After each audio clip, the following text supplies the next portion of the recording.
যে স্বামী স্ত্রীর মধ্যে যে ভালোবাসাটা, এটা পবিত্র, এটা জান্নাতি। এই ভালোবাসা জান্নাতে শুরু হয়েছিল সাইয়েদনা আদম আর হাওয়ার মধ্য দিয়ে। চিল্লায় কোন ঠিক না?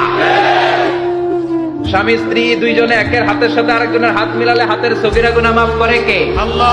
স্বামী যখন নিজের স্ত্রীকে কান্না করায় তখন আল্লাহ তাবারাকা ওয়া তাআলা ফেরেশতাদের হুকুম দেন, যাও এর ঘরে যাও, এ নিজের স্ত্রীর কদর করেনি, এর ঘর থেকে বরকত উঠিয়ে নাও এবং তাকে অভাব অনটনে লিপ্ত করে দাও। আর এই ব্যক্তি যদি কোনো দোয়া করে তবে তার সেই ফরিয়াদ আমার কাছে পৌঁছাতে দিও না। তার থেকে এই জিনিসগুলো ততক্ষণ দূরে রাখো যতক্ষণ না সে তার স্ত্রীর কাছে মাফ চেয়ে নেয় এবং তার স্ত্রী তাকে মাফ করে দেয়। সে যতক্ষণ পর্যন্ত স্ত্রীর হক আদায় করার পুরোপুরি চেষ্টা না করে ততক্ষণ তার কোনো ফরিয়াদ কবুল হবে না। স্বামী ভুল করলে স্ত্রী সুন্দর করে শুধরে দিবে, স্ত্রী ভুল করলে স্বামী শুধরে দিবে।